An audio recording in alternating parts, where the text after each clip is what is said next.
All right, what's up, everyone? Welcome back to another episode of the Sports Yak podcast. Back with the crew from College Football Preview, Week 1 in the books. Some pretty interesting games that will, dictate the future of the top 25 at least. But we got Alex and Paul back on. Alex, how you doing, man? We had a good Good, how are you? pickleball session. Yeah, man, well, I'm not that good, but it was fun. Good, thanks for having me on. Week one was awesome, and I cannot wait to get to the rest of the 11 weeks. It's about time. Pretty comfortable weekend for our teams, at least. Yeah, when you're playing FCS school, so I guess I'll take the wins when I can get them. There might not be a lot this year, but I'll take it. And Paul, we had a chill Friday night pretty much with UCF. Yeah, it's always good when your team wins early in the week. And Thursday night went pretty well. So got to enjoy the weekend. Wait, you guys played pickleball? Yeah. The Yeah. game that is sweeping the country? Have you played yet? I've never played, but at the basketball courts near my house, they get overrun with people setting up makeshift pickleball courts instead. So It's crazy. It's going to be an Olympic sport in 10 years. Mark my word. listen, I had read an Might be article sooner. a couple months ago. There was an article I read that in San Francisco, there was a 2-week backlog of pickleball court reservations for public pickleball courts. This is getting All those crazy. tech Silicon Valley bros trying to play some pickleball. Got to get their exercise in somehow. It's Zuckerberg was in the boxing ring. Did you see that? There's a video of him sparring with somebody. He But should aliens fight Jake don't Paul. box. Instead of Anderson Silva, it should be Zuckerberg. It'd still be 0-0 versus actual fighters. Actual boxers. Yeah, actual boxers. All right, we can get started with week 1. Just pulling up the schedule right here. But we can start with the most recent game. Obviously, Clemson pulled away from Georgia Tech pretty late, but it was a pretty close game for most of the game. Paul, what'd you think about that? Yeah, I actually thought I watched 3/4 of that game or into the fourth. I watched into the fourth, then I turned it off when they started to get away. But I really thought, especially in the first one, I came in this season thinking Clemson was overrated. And you can definitely see offensively they have some problems. I mean, Georgia Tech's defensive line played pretty well in the first half. Mhm. They really did. So I think you have to give them a lot of credit for that. But Clemson was able to pull away, some special teams mistakes by Georgia Tech and some other things. And I mean, I don't know how much longer Jeff Collins will be at Georgia Tech. This is his 4th year, and obviously that's Clemson. There's no shame in losing to Clemson, but the upcoming games for Georgia Tech, you don't necessarily feel like they're going to rip off a ton of wins. I mean, I think they play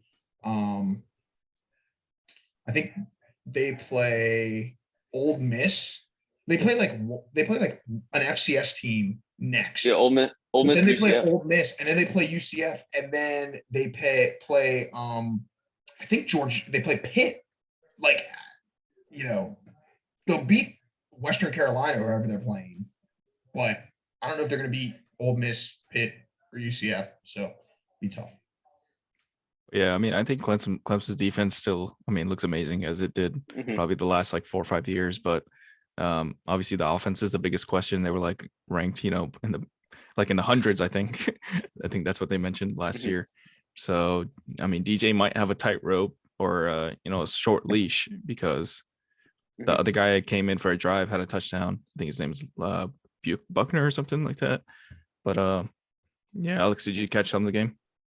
Yeah, I watched just like Paul. I fell asleep in the beginning of the fourth quarter. I fell asleep right before they started pulling away.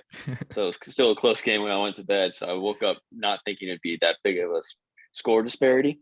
But I will say the one thing that stood out to me, I think the announcers even said it too, was Clemson's offensive play calling was quite questionable. There was a lot of screens and they weren't really – it seemed like they didn't have as much confidence in DJ as should have been. He threw 2 screens in a row and they both got blown up.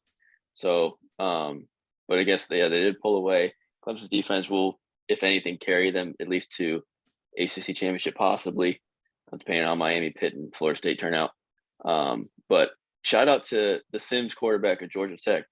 He looked yoked. He was strong. You see, they kept saying he gained 30 or 40 pounds in the offseason. He was huge. So I just wanted to give him a little shout out. And he's the cousin of famed UCF wide receiver Mike Sims Walker. So Oh. we'll give him that shout out. There you go. I feel bad Legendary for- Jaguar. Is that the Jaguar? Exactly. Former Jaguar. I feel bad for Sims that he doesn't have Gibbs with him back there anymore. I mean, that's such a huge blow to Georgia Tech. So. Yeah, he was trying he was trying everything he could to win that game. He had a team on his back, and he played his heart out. That's for sure. Yeah, it sucks. I mean, Clemson, I feel like they always have like NFL, first round, second round talent at like, especially at their skills positions, running back and receiver. But it doesn't seem like it's as, elite as it was the last couple of years. But yeah, I mean, that it'll be interesting to see how much, Dabo trusts DJ and how long he sticks with him. Yeah. I will say though, I'm not a big Clemson fan, but it's crazy to like hear it out loud that, oh, there was a down year and they still won 10 games. So like, it's crazy. Like people are saying, oh, it's down year. What are they going to do? It's like they're winning 10 games. 98% of the college programs would be killing for that right now. So give a good shout out to them. Hey, remember, last year was a rebuild year for Alabama, Alex. Yeah. Losing the national championship in the fourth quarter, it's a rebound year. Have a Heisman quarterback as well. Yeah. A team that might have a rebuild is LSU, losing to Florida State on that Sunday night. Obviously, like special teams kind of killed them, muff punts and fumbles. But Florida State, I think, actually looked pretty good. What do you think, Alex? Yeah, they look good. I would say LSU lost that game before Florida State won that game. It's kind of hard to muff 2 punts. And then give a shout out to Butte. Everybody go follow him on Instagram. He has a lot of posts out there right now. No, but in all serious, good win for Norvell. I think that's a program turning win maybe for the season. They're off next week, and then they have, I think, Louisville, and then they go to home versus NC State, and then Clemson later on in October. So they got a couple of hard games. They should take care of Louisville. I did see they were 26, I guess, in the AP. They were the first team out of the rankings, so they're starting to get some respect. If there's some shakeup in this week's games in the 20 to 25, then you might see them ranked for the first time in a couple of years. So good for them. Brian Kelly, he didn't want to execute his players this year, so that's a good sign. We're on the up and up for him. But Southern Brian Kelly's debut. Yeah, he's nicer. He's got the sweet tea in him. He's got the Southern accent going. So we'll see how it goes. Paul, do you think there's going to be a down year for LSU, or was it, kind of just a good game between two even teams? I thought LSU, I mean, when you muff 2 punts, especially in the way they did, that's painful. Now, of course, the second muff punt, Florida State was like, yes, we're going to do a toss sweep on the 2-yard line. And that makes a whole lot of sense. With like 1 minute left. Yeah. It's not like they were that smart or capitalized on it. But I also just think for LSU, it's hard when, you think back in the offseason when Miles Brennan was like, goodbye. And that was not expected, so to have to kind of move on and find a new QB, because I think Miles Brennan was going to start at QB, right, if he had continued to be there. So, I think what you know about LSU is they have so much talent. But, they might be 7-5 this year. I can see it, but I could just easily see them being 9-3. I don't know. And everyone knows playing in Death Valley, and Alex really knows this. Playing in Death Valley is rough, and it breaks people's soul. Don't go with your opposing team's jersey and sit in the LSU side. Yeah, it's not good.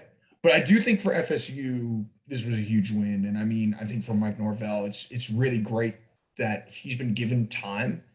And you can see it pay off in a win like this, which I think is good. And you definitely saw some big hustle plays from FSU, and they, I expect that they'll probably beat Louisville in a couple weeks after their bye week, which would be great. I mean, I know Alex is excited with how Cuse kind of steamrolled them. So we'll see where FSU goes from here.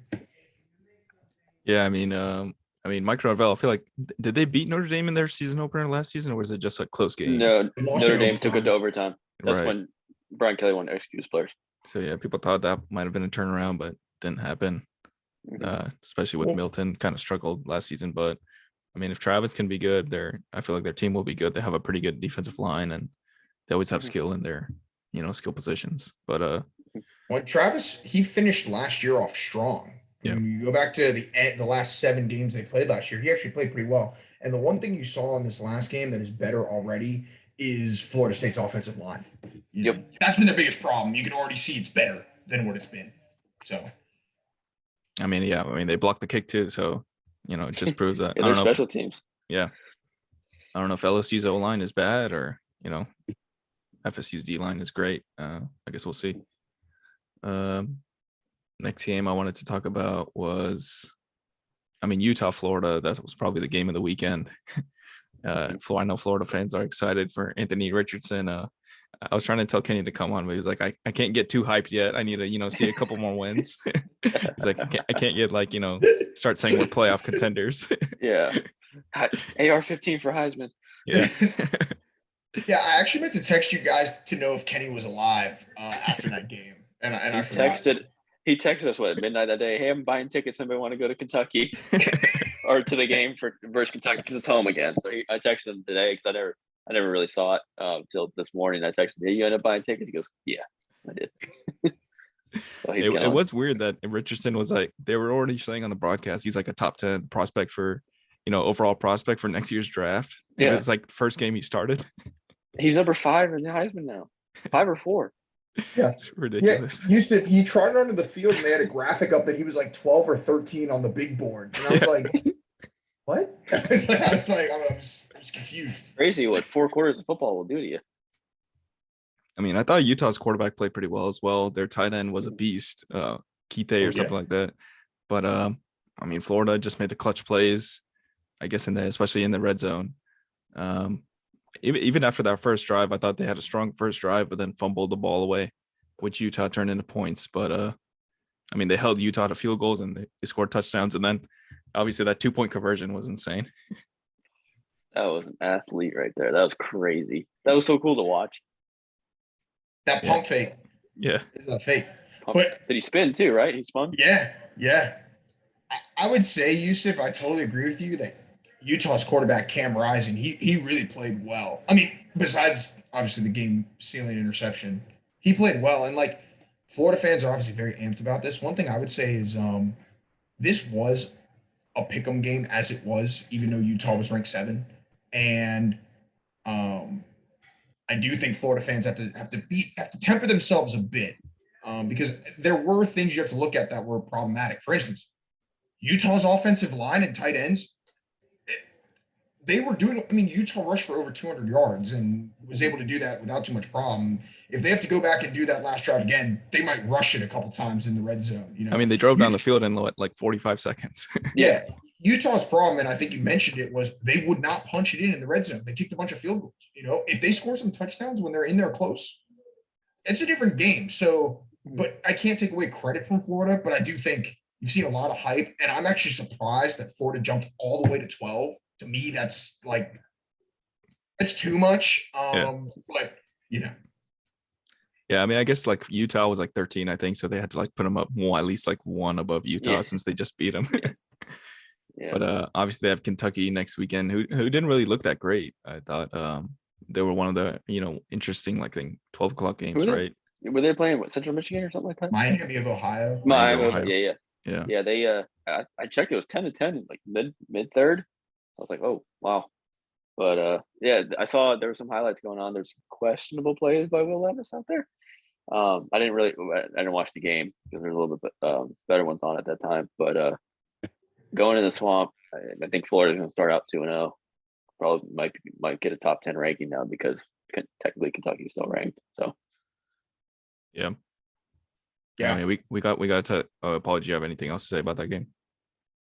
No, I mean, I just I also think for Billy Napier this was great to win because it was pretty unbelievable how much flack he was getting in the offseason in the beginning of like, oh my God, he lost a recruiting battle. It's like, guys, it's like April and he just got here. And then you've seen in the last month, Florida's won a bunch of big recruiting battles against people and everyone's silent. Now they won this game. So I think for Billy Napier, this was like great because he was already getting so much flack and he hadn't even coached a game yet. And to win this one was definitely good. They are the more talented team than Kentucky, but they can't have a hangover. Because Honestly, when you think about it, in the grand scheme of things, this game matters more than the Utah game. This is an SEC East game, Right. So like if you lose it, that's tough. I mean, it also shows that, like, I mean, Florida always has a bunch of talent. Same with LSU, same with Ohio State. It's just a matter of like, is your quarterback competent? So, I mean, they looks like they have a competent quarterback. I don't know about Heisman race yet, but I guess we'll see about that. Um, I mean, we got to talk about the most impressive team probably of the weekend was Georgia, continuing that dominant, defensive, prowess, I guess. Bennett looked pretty good. I mean, Bo Nix couldn't really do anything against the Georgia defense, Alex. Bo Nix is now 0-4 versus Georgia in all time. He went out west to try to avoid them, and he still couldn't beat them. No, Oregon didn't do anything. And I know people are putting the loss on Bo Nix. You have to have help as quarterback. His receivers weren't doing anything. His tight ends weren't doing anything. His offensive line wasn't doing anything. Also, his defense didn't help him out because they gave up 7 touchdowns in a row. So it was a team loss, and everybody's putting the blame on Bo. I'm not a Bo fan right now, but everybody's putting it on him. I don't think it's on him. It's on the coaching staff. It's on the players. It's on everybody. Oregon just looked unprepared. Georgia looked over-prepared, and they definitely were not still hungover from their national championship. To me, Georgia was the most impressive win just because of Oregon's ranking. I don't know if Oregon was a top 11 team. Seeing them now, maybe they are if they have different competition out in Pac-12 and their other schedule. But Georgia looked all the part of the number 3, now number 2 team that they are. And I think they're going to start giving Bama their run for their money in these next couple of years. Yeah. I mean, you got to give Oregon's defense also, you got to play better. Bennett was 25 for 31 for 368, 2 touchdowns. Like, it's just ridiculous. 7 touchdowns in a row, 7 drives, 7 touchdowns. I mean, as a quarterback, how can you compete with that on the opposite end? So yeah, pretty much just trying to keep up at that point when it's already like 14-0 or whatever it was. Yeah. Oh yeah. Listen, I think it's pretty, like, Alex, to your point, the O-line of Oregon just got demolished. Like, there was some of those plays, you go back and watch it, and you're just like, ooh, like it's ugly what the Georgia players were doing up front. But also, if I'm Danny Lanning, I go into the press conference after that game, and I say to everyone, I'm like, hey, look, I built the defense that destroyed us. That's what I'm going to do with Oregon. This is my win. I'll take that win too. They're only that good because of the players I recruited and what I built. Remember that. Yeah, I forgot that he was the Georgia defensive coordinator. He's the DC, man. It's crazy how that works. I guess they don't miss him that much.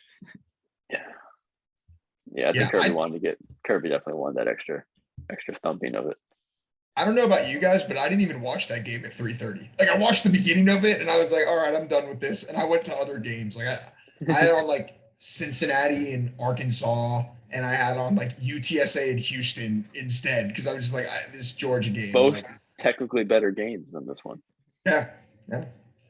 Yeah, I mean, 46-point beating is quite a beating. I mean, you don't even see spreads like that against FCS teams. No. I was completely wrong. I thought Ohio State was going to do that, and then last podcast I said, "Oh no, Oregon will keep it decently close." I was completely off. I was as bad as Desmond Howard's playoff picks, which is still technically alive. It's still alive. But if you have to go to the final couple minutes versus West Virginia team at home, so I don't know.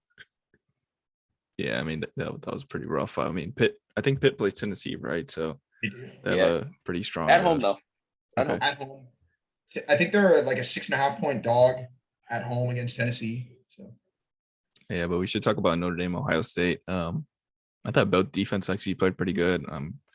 Obviously, and Jigba was out, I think, after like the first quarter. He was coming in a couple of plays, but he was pretty out for most of the game. But I mean, like you said, it was a low score, which we were all surprised about. Ohio State and wasn't that offensive juggernaut that we're used to seeing.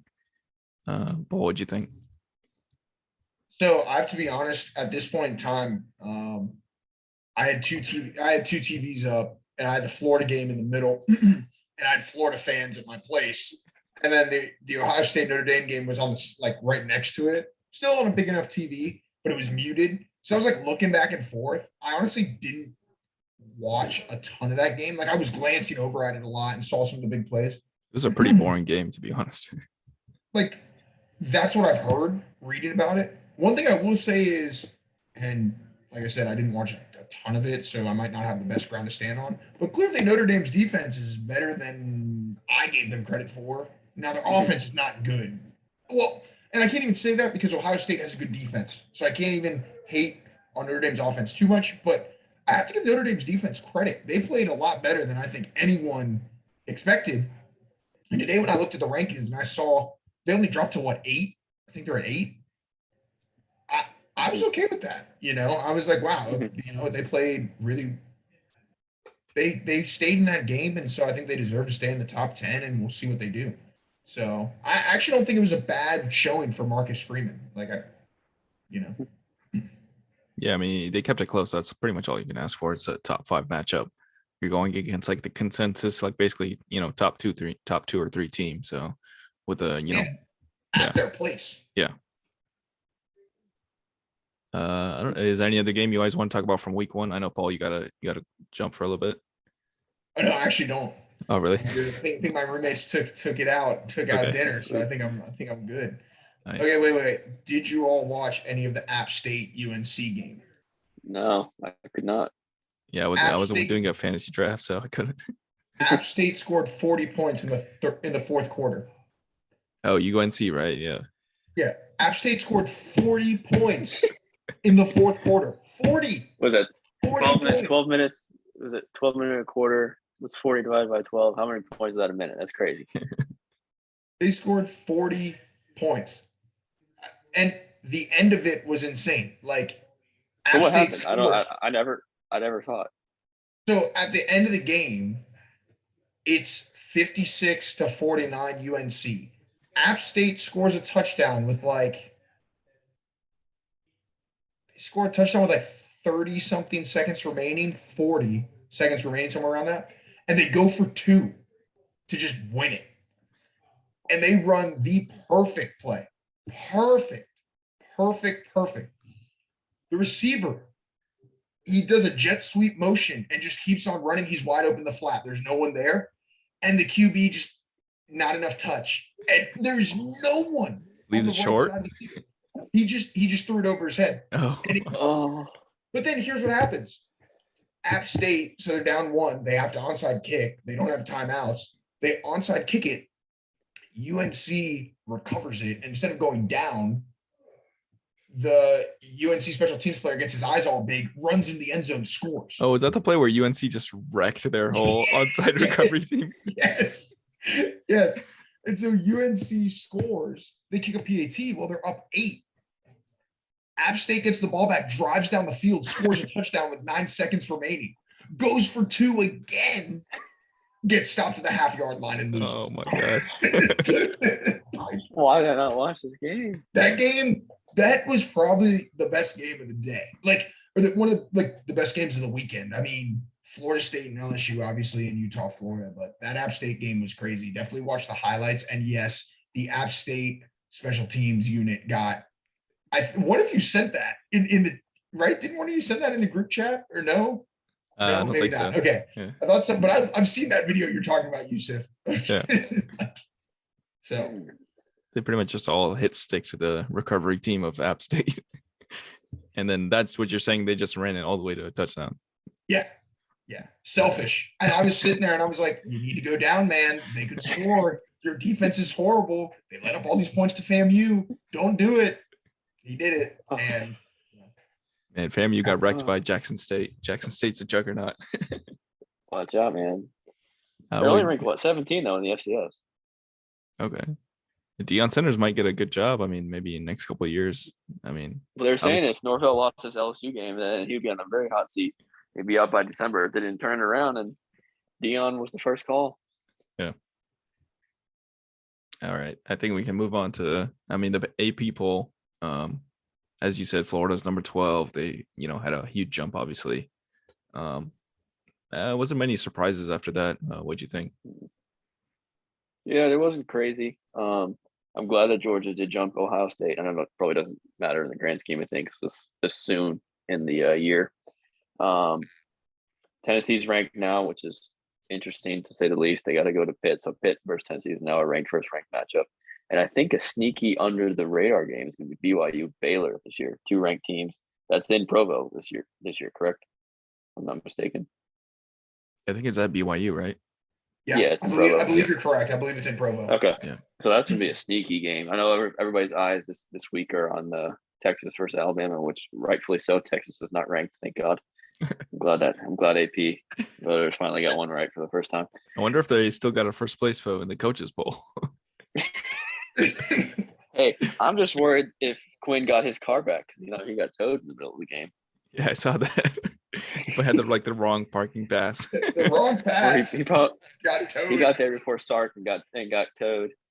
But yeah, the AP, like you said, AP ranking. There's no big surprises. I was pretty happy with the rankings. It sets up for some pretty good games this week. Like I said, a couple ranked versus ranked, and a team that can make some noise. I guess in Texas, if they beat a number 1 ranked Alabama, but they're 20-point underdogs. I think I saw the line recently. It's 20 points. 20.5, I think. 20.5, yeah. So who knows? It's a noon game, so it's going to be 180 degrees in fucking Austin, Texas. So we'll see how that goes. Hopefully, no students pass out. That's going to happen. That's yeah, maybe Matthew McConaughey will take the shirt off. Yeah, he might be the guest picker. Although, speaking of guest pickers, Bronny and LeBron were at the game, and they could have got LeBron as the guest picker. No, they had to have a singer who has no affiliation with Ohio State whatsoever. Yeah.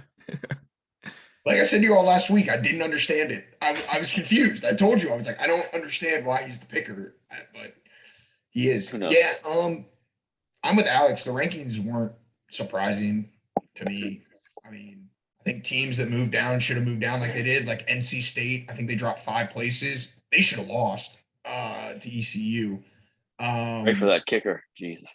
I do have to give him a little credit on the PAT, which you've been getting roasted on. Laces were in. The laces were in. Like, that's tough. But he missed the redemption field goal, so brutal for him. I will say one thing. I did think there might be a chance that Oklahoma might jump Texas A&M. That didn't happen because Texas A&M did not play well against Sam Houston State. They really didn't. So their game also got delayed for 2 hours or something. It was delayed for a while. Yeah. So, but otherwise, I mean, no big surprises. My biggest surprise, I already said, was I can't believe Florida jumped to 12. Like, I knew they'd come up in, and I thought they'd be in the teens, but 12 is, that's wow. Yeah. A little disappointed that Vandy didn't get a single vote. Classic. They do. What was it? They have they do have a tough game. Wake Forest, number 23. Yeah, decent game. Well, and Wake Forest's QB got cleared to play. Really? Yeah. Sam, what's his name? Sam Hartman. Sam Hartman. Yeah. He got medically cleared to play, so he's going to suit up. So, like, if you're a Wake Forest fan, that's pretty big. Interesting to see what kind of condition he's in, but. Has he been practicing with the team, or was he completely away from football? See, that I don't know because I just they kept it kind of close to the team. Like they didn't release any statement on him if he was practicing or traveling even with the team or anything like that. Yeah, they did. Wake Forest kept it really close to the vest. They like you said. I mean, you just knew it was a non-football related problem, but don't know how much he's practiced or whatnot. So. Yeah, I was a little surprised to see Michigan at 4. I thought, they jumped up, I think 4 or 5 spots. I thought maybe, what was I going to say? I guess Clemson had a iffy matchup, I guess. Same with Texas A&M, like you said. So I guess they kind of put them by force, maybe. Kind of force their hand a little bit. They had a good game, though. They played excellent. So yeah, I don't mind that number 4 ranking, to be honest. Are they still going to go with their quarterback this week? Yeah, why not? That's the genius play call, right? Do what you got to do. All right. Before we get into, I guess, this week's games, what do you guys think of what's your personal top 4 right now? You think you agree with the rankings? Alabama, Georgia, Ohio State. See, I was teetering on Michigan. I do not have Clemson nor A&M. I think Oklahoma can make a little bit of noise now. Granted, now that I say that, they're probably going to lose now because I had Utah last week and we saw how that went. So my top 3 are solid. My number 4 is a rotating door, really. I liked Oklahoma. I liked Michigan. I think right now I'm going to go with my gut and say Oklahoma. What about you, Paul? Yeah, actually, same exact thing as Alex. I mean, that was your Georgia, original 4, right? OSU, and I think Oklahoma. Yeah, when we picked last week, I said I thought that OU's probably the team. If I had to pick the playoff today, I'd slot in there because I just don't really believe in Clemson too much this year. And the game the other night, obviously the score 41-10 looks good, but when you watch that game, it wasn't super indicative of a lot of that game. So it did make me feel much more confident about Clemson. I think to Alex's point earlier, they were running a pretty conservative offense at times, which makes me question what they're thinking with DJ. Where, Gabriel was out there slinging it, and obviously they played UTEP, but I'd probably think Oklahoma is. It's hard for me to believe in Michigan just because it is, and especially I don't like when you don't know who your quarterback is. But they definitely played a good Michigan. And they have to go to Ohio State this year, so that's almost a guaranteed loss for them. So it would be kind of tough to put them in under maybe an undefeated Oklahoma or something like that. Right. Plus, don't forget Brett Venables, head coach, and he's a defensive mind. Oklahoma hasn't had the best defense in the past couple of years, yet they're still making the playoff.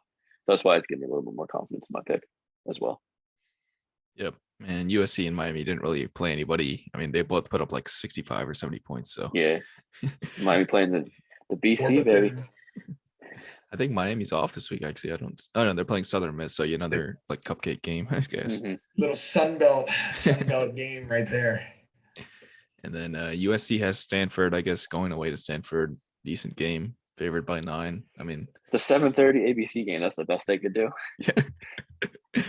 Yeah, for some reason, I mean, like you said, Alabama, Texas is at noon. I don't put Texas there. I know that doesn't make any sense to me. Big noon Saturday, man. Big noon Saturday.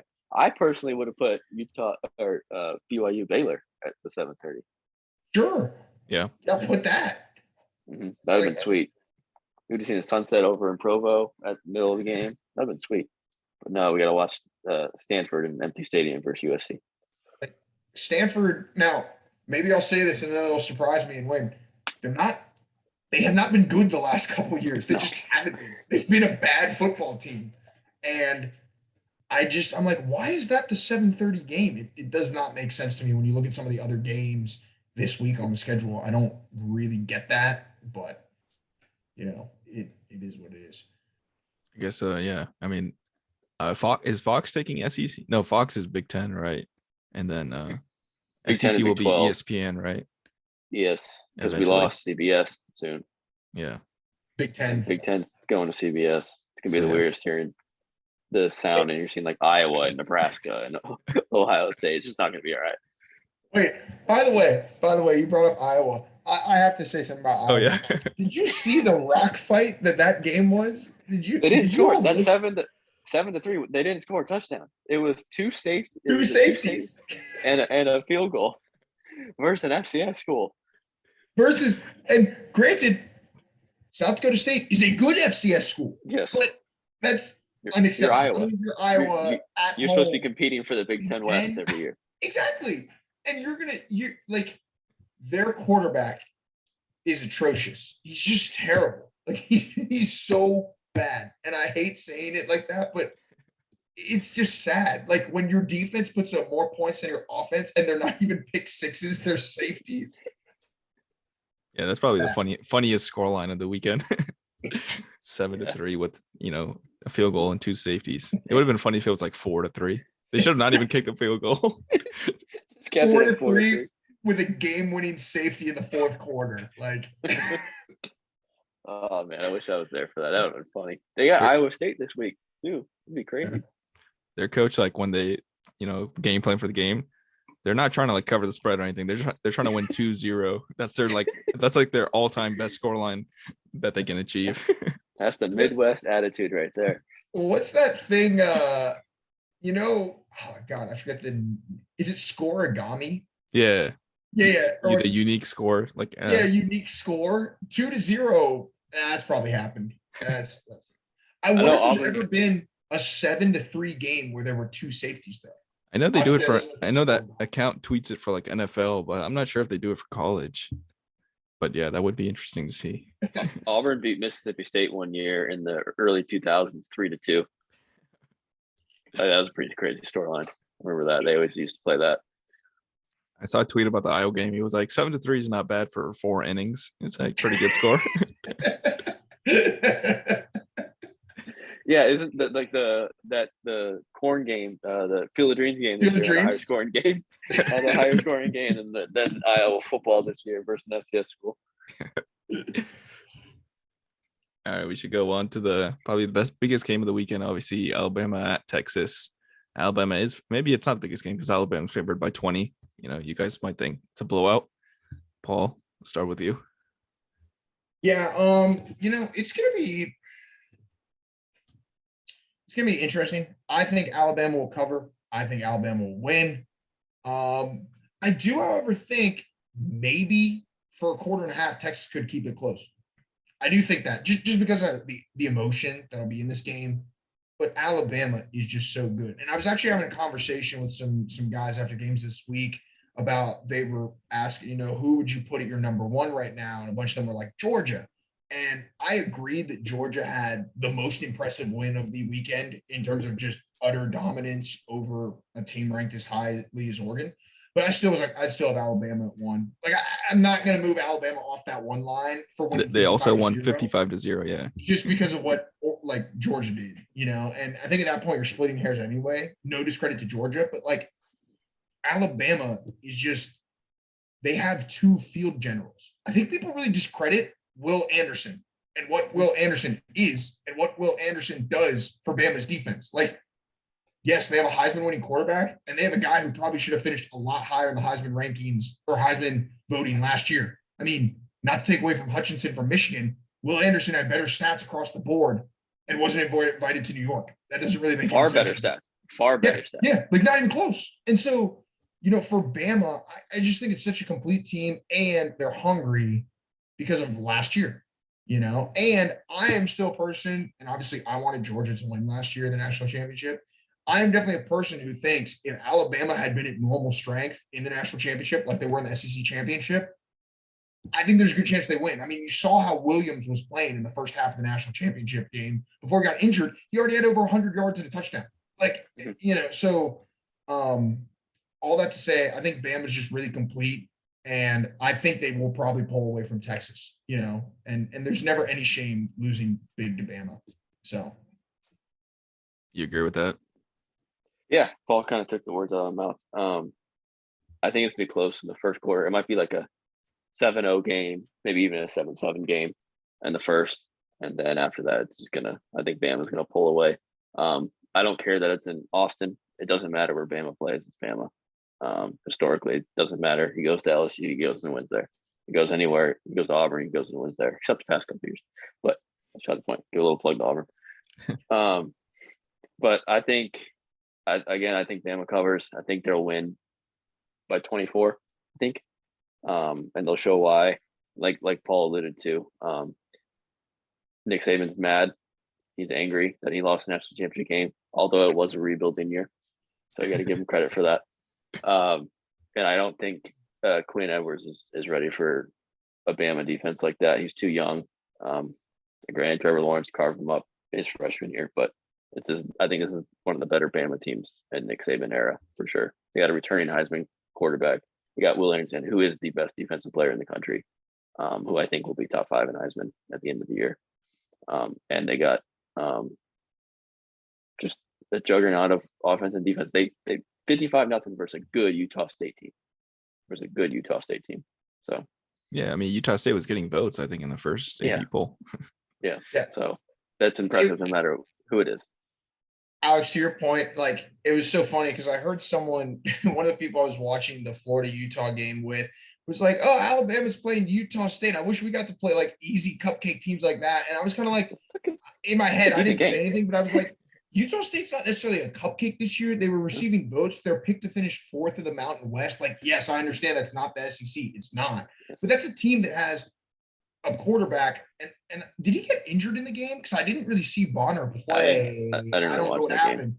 You know, they're a team that might win like 8 games this year. Mhm. You know, it's not like there's some team that's going to win 2 games. So, and yes, there's a huge talent gap, but I think it matters that they beat them 55-0. You know, they did not take their foot off the gas and they got it done. And also what you said about Texas's quarterback, he's so green. Like, is he ready to play against Bama's defense? Like, I'm going to say no. So, Yeah. and Alabama knows that after this game, they play like UL Monroe and then they play, I think, Vandy. So they get to kind of chill for 2 weeks after this. Yep. This is just a business trip.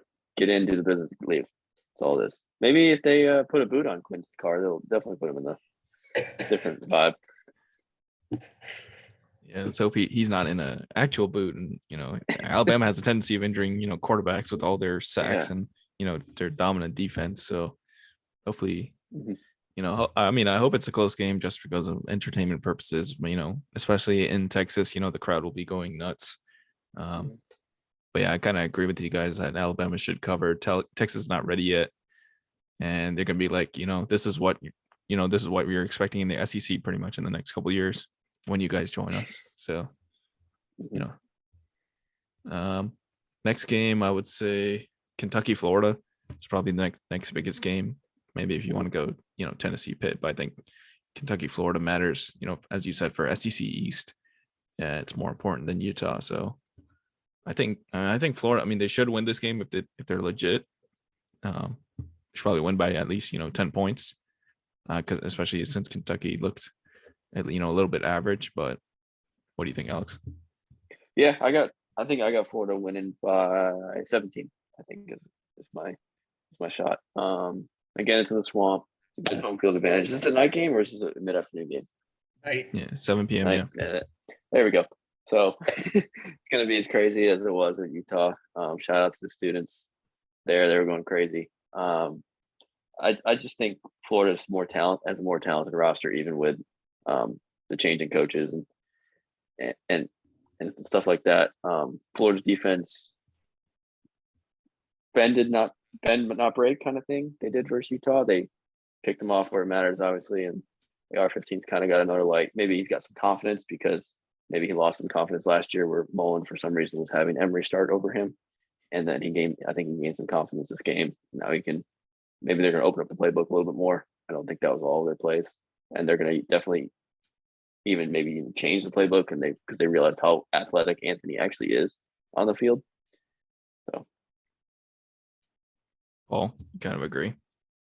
Yeah, I agree. I honestly don't have much to add to this game. I think Florida will win. I think one thing is that helps them is some with Kentucky's suspensions, like Chris Rodriguez, the running back. I think last year he averaged like over 5 yards a carry against Florida in Kentucky's win. I think that'll also serve as motivation for Florida. They know they lost last year. I think it was 20-13. And so they also lost. Was it? They lost like 2 of the last 3 years, I think. Yeah. In the swamp too. Correct. Last time Kentucky came to the swamp, they lost. So that's definitely another motivation. And I think they also like playing for Napier more than a little bit Mullen. No disrespect to Mullen, but I think the team's rallying around Napier a little bit more. They seemed happier to play for him. They seemed more enthusiastic and everything like that. They didn't seem defeated before they stepped on the field. Well, it looks like he has like 2 coaching staff members for each player on the team. So yeah, get some hyped up. They got a heck of a staff. It's like another city. Yeah, don't they have like 70 people? Isn't it something like stupid? Yeah, just like he hired like 60 something people. Yeah, I was at an event and somebody was saying they have the most staff per player ratio in the country, and it's not even close. It's like every 4 or 5 players there's a staff member. That's insane. Paul got frozen. But yeah, I mean, it definitely looks like he's, he looks cool and calm, even on the sidelines. Even obviously, it was like a super tight game last week. But yeah, I mean, yeah, they should take care of business. Yeah.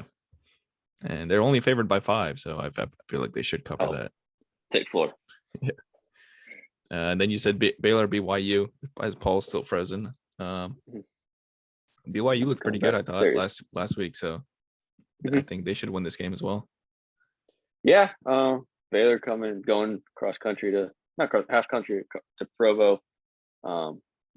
Utah's BYU students actually be electric, but you cannot forget it's Baylor. They just won the Big 12 last year, so they're still a good team. I think this is actually a bigger game than the Florida Kentucky game, in my opinion, just because of possible spoiler for BYU. Because if they do go undefeated with the schedule they have, it's a very respectful schedule. They could make some noise even for the playoff, possibly. I'm not saying they're going to, but having a win versus the previous Big 12 champ definitely helps them out. Paul, what do you think? Yeah. Are we I think I'm back. I think I'm Okay. back. So I am Texas. This is Sun. Oh wait, hold on. He's gonna freeze again then. Yeah, my computer's just gonna blow up. It won't freeze. It'll just blow up. It'll be like Jayhawk logo on the front of it. Yeah, a big Kansas logo is gonna pop up, and my computer's just gonna be a brick. If I had the editing skills, I would do that while you were frozen. But Sponsor us, somebody. I think it is a big game. One thing is like Provo is a great venue to watch a football game in, and they're always packed and loud. They really show out for BYU football in Provo. Baylor, I mean, they have Blake Shapen. He's still pretty young. Obviously played well last year when he was put in. He played in the Big 12 championship, and obviously, Bohannon transferred out of BYU, out of Baylor. And Shapen looked great in his first game. I mean, granted, they played an FCS team and they beat them, I think, like 69-13 or. It wasn't close. They destroyed them. And so it'll be interesting. BYU is definitely a much tougher opponent. I think Baylor will win. But I think, like Alex said, I think it'll be a really good game. And BYU beat up on USF. I thought that would be USF would put up a fight, but not really. It was that one. That one was disgusting. Doesn't break my heart. Doesn't break my heart. That was in our league. In our league this past week, our Pick'em league. That was the easiest pick I made. I was like, they're gonna get blown out. I was like, yeah, it was only like 10, right? It was something 12 like and a half. Yeah, 12 and a half. I don't know what Vegas odds maker made that line. I honestly because I don't bet on college football. You should have thrown that out on that one. I thought about betting on that game because I was like, there is no way. There's zero shot it's going to be within that line. All the other games, it's like, I'm not sure. That game, I was like, no. They were scared of Raymond James Stadium. Oh, that's even. I didn't even realize it was at USF. Yeah, they used the Buccaneers Stadium. You wouldn't know that by the 10 people who were there. So it's not your fault, Alex. It's not your fault. Yeah, but there are probably more BYU fans on their a Mormon trip from Provo, Utah, to come down to Tampa to clash with the Scientologists over in Clearwater. All right. Next game. Oh, I was gonna say, Paul, were you surprised about Houston still being ranked? Actually, no. And I had talked to Anthony about that. My roommate Anthony, because he thought they might fall out of the rankings, and I was like, no, because usually teams just, whether or not this is right, usually do not fall out of the rankings if you win. It just doesn't really happen, Especially away games too. Yeah, I don't actually know if I've ever seen a team win and fall completely out of the rankings.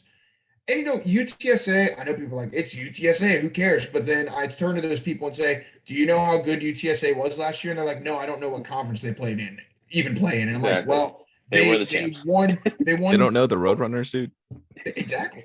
Well, they won 11 games, weren't they? 11-2 last year, and they won They won Conference USA, and Conference USA is a pretty weak conference. I will cede that. But UTSA looked pretty good last year, and they have pretty high expectations coming into this year. You're playing away as Houston. Did Houston underperform? Yes. Did Clayton Tune still play pretty well? Yeah, he did. But Houston has a lot of work to do. That game shouldn't have went to overtime. They should have won by more, but UTSA, I think, is a better team than people give them credit for. And I feel like I say that all the time about teams, but I feel like people discredit a lot of teams. They were ranked last year. Yeah, exactly. So, I think Houston got out with the win, and that's what matters. And this week they play Texas Tech. In Lubbock again. See what happens. Yeah, in Lubbock as an underdog. And so they'll definitely have to have things cleaned up for them. But it was a fun game to watch. So yeah, that might be the more entertaining game in Texas this weekend. Yeah, I mean Tech is favored by 3, so they don't have a lot of faith in Houston.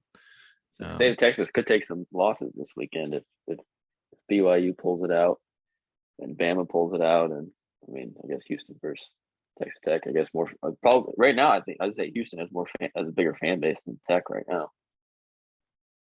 Yeah, it could be a little Big 12 preview, Paul. That's right. Well, Houston came into the season with such high hopes. A lot of people picked them to win the American, and I would say rightly so, just because of the returning production they have. So, like, it made sense to pick them. Oh yeah, did you catch the Cincy Arkansas game? Just to go back to week 1.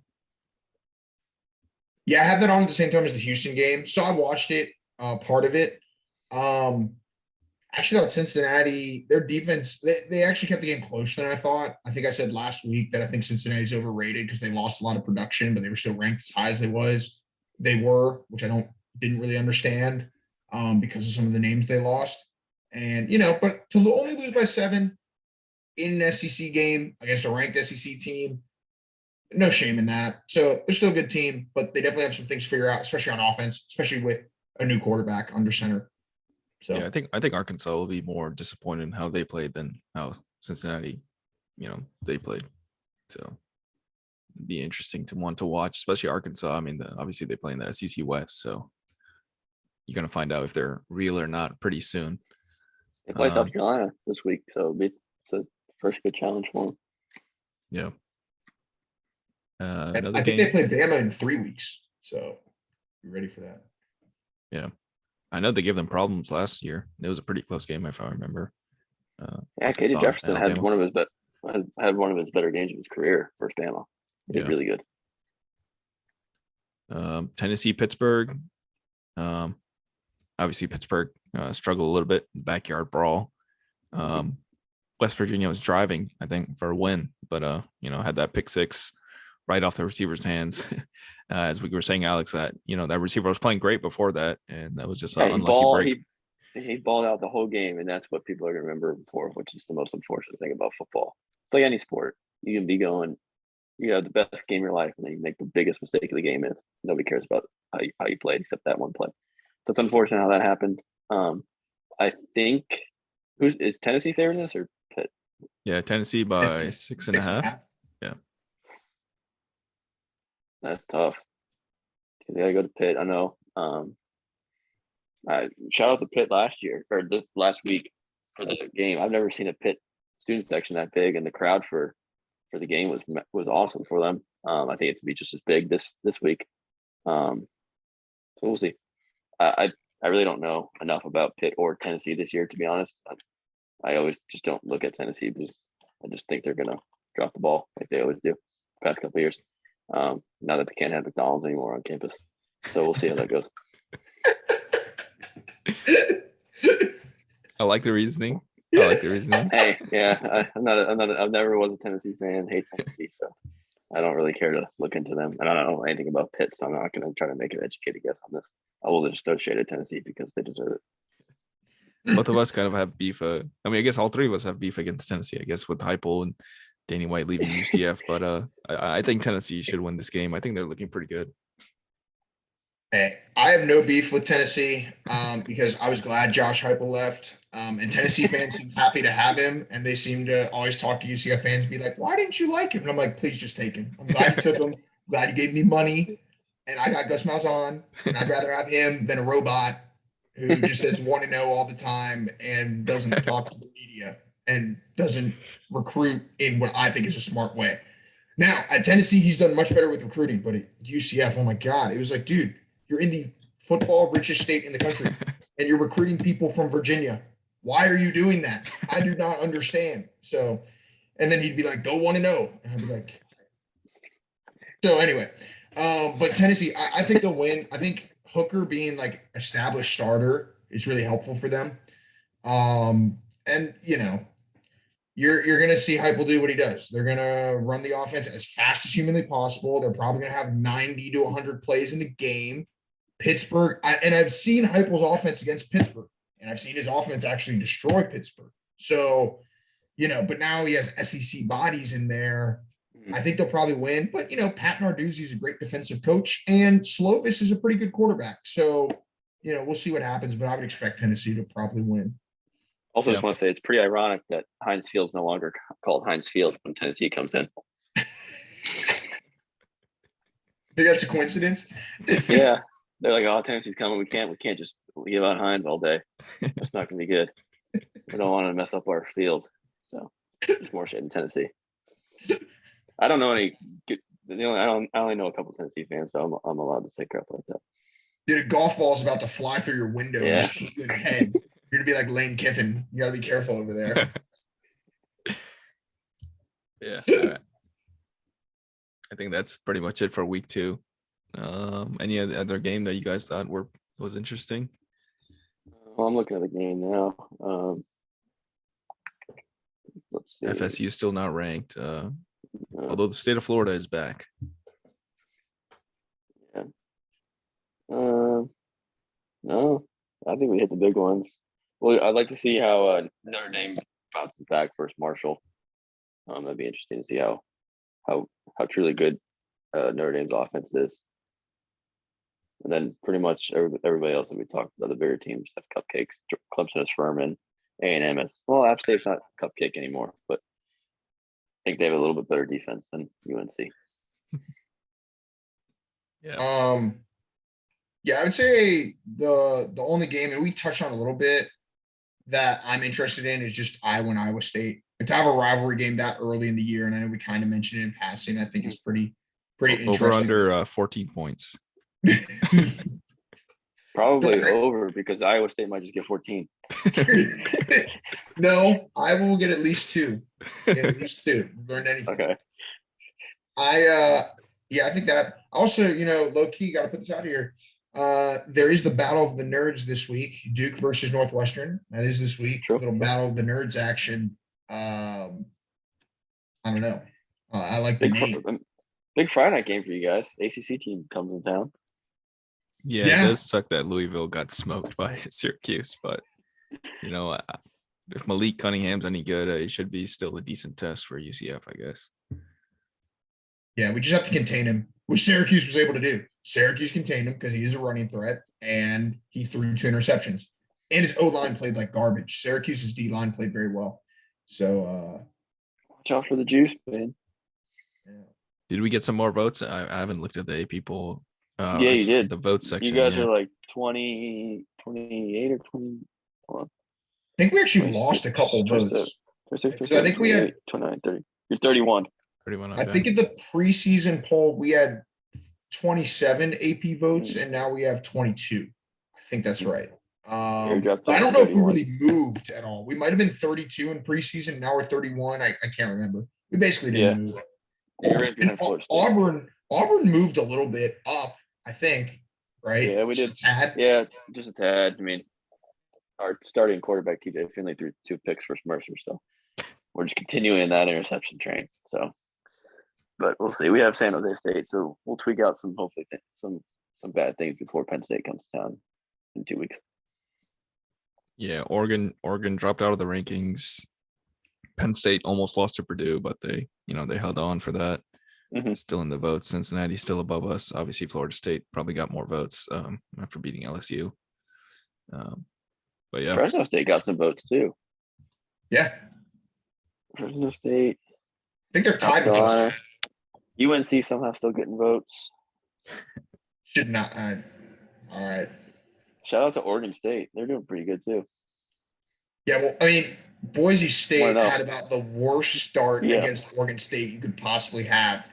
I mean, and you bench a multi-year starter in Hank Bachmeier because Yeah. in his first 5 passes, he threw 2 interceptions and he had a strict fumble. Like, that's tough. It's tough. That's why we have you on the pod, Paul, because you watch Boise State versus Oregon State. As I Someone's said, got to do it. I only saw the beginning because it was on right after the Florida game, and I'm sitting there like watching it, and then there were other people here, and then I turned it off. It's like, what is this? Yeah, you kind of Yeah. forget after like the 8 p.m., 7 p.m. game. There's another game like at 10:30. It's just some random. Pac-12 after dark. Yeah. You forget. Lights will be shut out on Pac-12 soon. Here's the question though, and this question for you both. What is more iconic, Pac-12 after dark or Maction on Tuesdays? Probably Maction, dude. I love Mac. I love Definitely the Maction. Maction. Because that gives me just there's one day without football then. It'd be Wednesdays. When the Wednesday. Maction's when it's full swing, you got I never thought I'd care about Northern Illinois Huskies versus Eastern Michigan, whoever the heck they are. It's the greatest thing in the world. It's always cold up there. There's like 3 people in the stands, and you got Steve Levy screaming at the TV, thinking like it's Cam Newton on the Heisman run. My least favorite commentator. One of my least favorite commentators, Steve Levy. I hate Steve Levy. I really do. I really do. I'm sorry that that's being said on this podcast, but God, he's the worst. Remember when he made up that thing about what's his face from Alabama, Najee Harris? He made up that like Najee Harris like was he like homeless or something? Yeah, like sleeping on the floor, and Najee Harris after the game was like, "That's not true." What? Yeah, Steve Levy. He's just, I don't know. That production Steve, intern no, we still probably love to got have you fired. on here. Yeah, at least he's not on Monday Night Football anymore. Got Buck and Aikman. But yeah, I mean, obviously there's news of college expansion to 12 teams. I think 2026 maybe is they're trying to get it as soon as 2023 or 2024. I think we all like it, especially like the home game in the first round. First 4 teams get a bye. Gives our school a chance, gives UCF a chance most of the time. So, Paul, what do you think? Yeah, I mean, I'm really happy about it. From the beginning, even before we as in UCF was good, when the 4-team playoff was first introduced, and they were like, "We're going from 2 to 4. Isn't that great?" It was like, that's not a playoff. That's not. I always wanted at least 8. Always. So I was happy with the 12. I'm very happy with the fact that it's 6 highest ranked conference champs now. And I know that's not my interest anymore necessarily because UCF is going to a Power 5 or A5 conference, whatever you want to call it. Yeah, it might be Power 2 like in 2 years. Yeah, well, yeah. So it's just gonna be SEC, Big Ten, and everyone else, right? But I think it's nice that it's 6 highest ranked conference champs because you know what? And I hate to pick on the Pac-12 again, but a couple years ago when Oregon won the Pac-12 and was ranked like 18, like Cincinnati and Coastal Carolina were ranked above them and were conference champs. The playoff was that year, no Pac-12. Like, too bad, so sad. I like that a lot. I really, as you said, Yusuf, like the home field for the first round. I think those atmospheres will be just like really incredible. So I'm pretty happy about it. And it just seemed like such an easy decision. I mean, you're going to make more money, which is what people care about. More money. Congratulations. You're going to have more fan involvement. You're going to have something like 35 teams that come into November are still maybe thinking about, hey, I have a chance depending on what I do. 30 or so teams. That's a lot of fan engagement. You're going to have way more fans interested, and you're going to have more people watch conference championships. Conference championships matter more. It's a good thing, I think, for the sport. And I think a lot of the incentives align, which, is great. So. Well, I mean, Alex, you agree with that? Yeah, absolutely. I always thought it was kind of hilarious that it was a 14 playoff and there was 5 Power 5 teams and there was like 8 or 9 total conferences. It's like, all right, it's not a playoff. It's an invitation of the 4 typical teams. every It's year. like if the bracket just had like a Final Four and that was it. Yeah. All right, Duke, UNC, Kansas, Kentucky. All right, you're in it. Cool. Oh, we'll switch out Kentucky for Syracuse one year. We'll switch out whatever. It's like it doesn't matter. Cincinnati was the kind of the mold breaker, and I think they realized that there's a lot more potential in a playoff when schools who never really had a shot can make some noise, just like FCS or and like I know we're beating this drum, but on campus playoff game would be insane. Imagine if they just the way they're ranking, if UCF or Houston or someone as an American Conference team has a much higher rank than the Pac-12 team, they could be hosting a playoff game. You could host USC, maybe you could host a crazy Power 5 team as a smaller team, which is awesome to me, and it gives more teams a shot. And like you said, you could have a lot of teams could be still in contention into rivalry week, which is unheard of. Usually after rivalry week, there's six teams in it, 2 spots left basically. So now we have truly every game matters. Yeah, I agree 100%. I mean, it also makes teams, obviously more competitive going into that last couple of weeks, especially the players that usually skip even New Year's Six players are skipping New Year's Six bowl game. So it's like you might as well put those teams in a playoff and make them care about those games, because at least it's fighting for something. And yeah, I think it would be cool if they did the Final Four at what's it called, a neutral location as well, all 2 semifinal games into one final game at one spot too. I feel like that would be a cool idea. Minimize as well. travel. Yeah. Almost like the Final Four, like literally like the Final Four, just everything there. That'd be pretty cool. Especially when you have like you're hosting in football stadiums anyways, might as well do it the same way for football. You have like what was that Final Four, right? It was like 70,000, right, Paul? In New Orleans, Superdome. Yeah, there's over 70. Yeah, so it doesn't even matter because the amount of fans is the same, so it's not like we're bringing in too many people. It's the same amount of people. But yeah, I mean, I feel like it's a great idea for college football. More teams that, like you said, are interested in what happens throughout the season. And yeah, it just gives everybody more of an opportunity, I think, because before Cincy, the past 5 years, there's always, all right, who from the Power 5 is going to make it? And then the group of 6 was an afterthought. So it was, or whatever, however many conferences there are. But now I just think it's going to be, and plus, like Paul said, it's all about the money. More advertisements, more everything, more Dr. Pepper commercials. More Fansville. I mean, look, when they waived, last summer, when you think about how the conference commissioners didn't reach unanimous vote to present the 12-team format to the board of managers who would ultimately make the decision. When you think back to that, you had the freaking Alliance who was like, we're not supporting this. They did it for dumb reasons, mostly because they were scared of the SEC, if we're going to be honest about it. And they were going to forfeit like $450 million by doing that. That doesn't make any sense. And money aside, it makes these other conferences more like, suddenly the Pac-12 has a better chance of making it. Suddenly the ACC champion always has a better chance. If you have more slots, like, yes, they're all like, well, it's not right because the SEC could now have 4 teams in. It's like, or 5. If that happens, it happens. Like, sorry, whether you like it or not, the SEC is the best conference, and in their interest to have more. There it is. It's in their interest to have more teams in because they make more money too. But just because that's the case doesn't mean it doesn't benefit you as well. And I think especially after the whole Alliance kind of had their little backstabbing affair with the Big Ten and the Pac-12, then it became there was some movement towards, okay, we're more okay with this. I think teams will still care about the regular season. Like, you still want to get that bye week. You still want to get that home field advantage.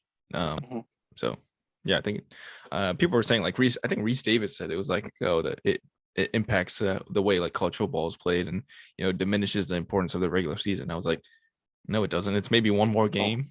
Yeah, it actually makes the regular season more important because people will care about Michigan State, something like that, because that could be a playoff spot as well. Oh yeah, so many people are like, you make it bigger, and you hear the same cliche arguments. oh, the 12th team is going to get smacked. Oh, it makes the regular season less important. And it's like, what are you all talking? Like, I don't really get those arguments because it's like, oh, so when Notre Dame's ranked number 4 and they play number Yeah, 1, more they often than not, the 4 they don't team is get getting smacked. smacked. Yeah. They don't like all the reasoning. You're just like, why are you people against this? I don't really get it. And the same thing with the regular season. Like, no, now suddenly, if you're, 2-loss USC and you make it to the Pac-12 championship, suddenly that game could get you into the playoff. And now, like, that to me makes it matter more. And like you said, Yusuf, those top teams are still going to be vying for the top 4 because of the bye, and that's a huge benefit. Yeah, it's like Florida, Georgia. Like, yeah, one team can only make, the SEC championship and they'll probably make the playoff. But now Florida can still say that, we had a great season, we can still make the playoff as well. So even if you're not playing in your conference championship, you still have a good chance of making the playoff if your division is so tough, like Auburn, even like SEC West. Hey, so. Hey, don't count us out, right? We're never around until the second week, not the first week, second week. All right, I think that's gonna do it for this week's episode. I guess in honor of the NFL, what are you guys' Super Bowl predictions? No bias with the Chargers. I'm going Super Bowl. It's gonna be like the first week. It's gonna start with Rams Bills. It's gonna end with Rams Bills. And I'm gonna have a bias. I'm gonna say the Bills are gonna win. All three of our teams have a lot of hype this season. We do. Yeah. Should be interesting. Hopefully Tua can throw the ball more than 50 feet. You ready for the 2-and-on experience, Paul? I've seen that on Twitter today. I was like, what is going on? Yeah, I have no clue who I think is going to make the Super Bowl. That's honestly the thing about me, since I pay so much attention to college football. Obviously, I pay a lot of attention to pro. I think like we all do, but it's always for me kind of an afterthought, or actually not kind of. It definitely is an afterthought. But I'm going to say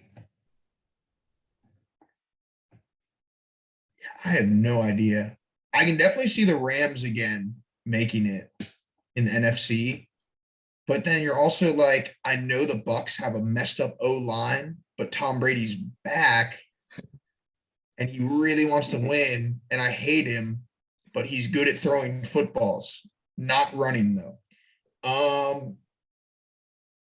Yeah, I guess Rams, and then AFC, I have no idea. I don't know. Like Bills, I think is a great pick.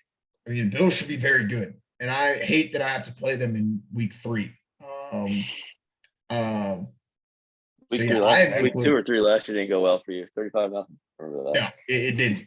I honestly have no Super Bowl prediction. I can't even make one. I just can't. I'm just not educated enough. Like I don't even know. I don't even know. We can probably just assume it's probably not the Dolphins. I should probably just assume it's going to be like the Jets versus like the Lions. Jets like versus Lions. The Lions versus the Jets. Oh my God. That would Here's be what I will tell you though. That would sell out the best sellout in the history of the Super Bowl. I just want, and I feel bad saying this because I have a lot of friends who are fans of this team. I want the Cleveland Browns to lose like every single game they play. Like that's the one thing. Like I just can't. The shady stuff they did with Watson's contract, like it's shady. It's so shady. Yeah. So, but yeah. Baker Mayfield gets his revenge this weekend, I guess. If he's the starter, I'm not even sure if he's the starter. I think they named him the starter. Okay. Because Darnold's hurt. Okay. Wait, who's the starter? Baker. Oh, Mayfield. Baker. Mm-hmm. All right, I think that's gonna do it for this episode. Obviously, yeah, some great games this week, and we'll be in Austin if Texas wins, right? Right. Yeah, I'll book my flight.